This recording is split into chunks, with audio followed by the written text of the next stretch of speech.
Good morning my dear friends. నేను మీ శ్రీమాత్రే నమః. ఈరోజు మనం ఒక మంచి విషయం గురించి తెలుసుకోబోతున్నాం అండి.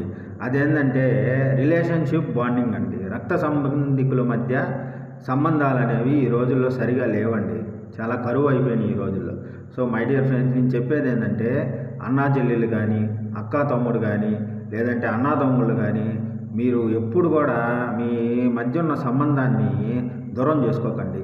మీకు వీలు దొరికినప్పుడల్లా వాళ్ళ ఇంటికి మీరు వెళ్ళడం, మీ ఇంటికి వాళ్ళు రావడం చూసుకోండి. అలా చేయడం వల్ల ఏమవుతుందంటే మన మధ్య బాండింగ్ అనేది బాగా డెవలప్ అవుతుందండి.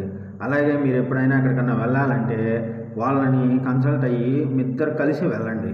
అలా వెళ్ళినట్లయితే మీ ఇద్దరి మధ్య రిలేషన్షిప్ అనేది బాండింగ్ అనేది బాగా డెవలప్ అవుతుంది.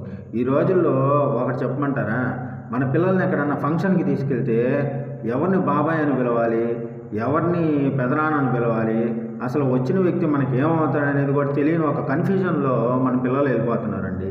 సో మై డియర్ ఫ్రెండ్స్, ఇది ఎందుకు జరుగుతుందో తెలుసా? మన మధ్య రిలేషన్షిప్ బాండింగ్ అనేది సరిగా లేక. సో నేను చెప్పే ఈ చిన్న విషయం ఏంటంటే, మీరు వీలు దొరికినప్పుడల్లా వెళ్ళి వాళ్ళతో మాట్లాడడం, వాళ్ళతో భోజనం చేయడం, కలిసిమెలిసి ఉండడం వల్ల మనం బాగుంటాం, మనతో పాటు మన సమాజం, మన బంధుత్వాలు కూడా బాగుంటాయండి. సో నేను చెప్పిన ఈ చిన్న విషయం మీరందరూ ఫాలో అయ్యి మన సంబంధాలన్నీ దృఢంగా చేసుకుంటారని ఆశిస్తూ సెలవు తీసుకుంటున్నాను. నేను మీ శ్రీమాత్రే నమః. Thanks for watching this video.